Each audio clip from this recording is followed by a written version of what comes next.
पुण्यामध्ये 22,000 दिवे लावून श्रीरामाची प्रतिकृती साकारली। दीपोत्सव बघायला नागरिकांची मोठी गर्दी होती। ड्रोनच्या माध्यमातून दिव्यांनी संपूर्ण हा परिसर उजळून निघाला। एकाच वेळेस हजारो पुणेकरांनी मुलांनी दिवे प्रज्वलित केले। दरम्यान या संदर्भात आढावा घेतलाय आमचे प्रतिनिधी अमोल धर्माधिकारी यांनी।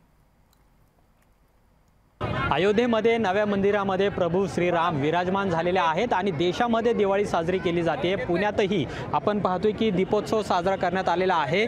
महत्त्वाचं म्हणजे प्रभू श्रीराम यांची प्रतिकृती या ठिकाणी साकारण्यात आलेली आहे आणि जवळपास 22,000हून अधिक दिवे आहेत ते या ठिकाणी प्रज्वलित करण्यात आलेले आहेत।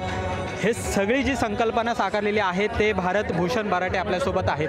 दादा काय सांगाल, इतकं सगळं भव्य केलेलं आहे, काय भावना आहेत आणि कसं केले सगळे?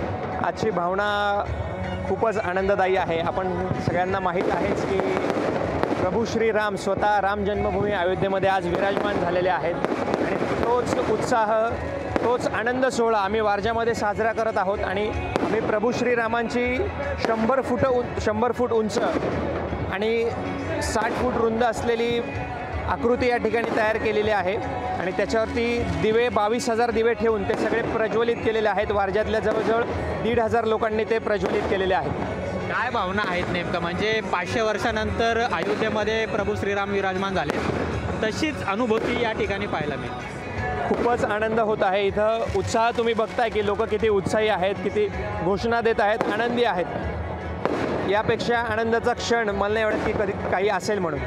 अगदी तरुण आहेत तरी सुद्धा त्यांनी ही संकल्पना साकारलेली आहे आणि जवळपास 22,000हून अधिक दिवे आहेत ते आज पुणेकरांनी या ठिकाणी प्रज्वलित केलेले आहेत आणि जवळपास 100 फुटांपेक्षा अधिक मोठी अशी ही प्रतिकृती आहे ती साकारलेली आहे आणि डोळ्यांचं पारणं फेडणारा हा सगळा दीपोत्सव आहे तो सुद्धा या ठिकाणी साजरा झालेला आहे।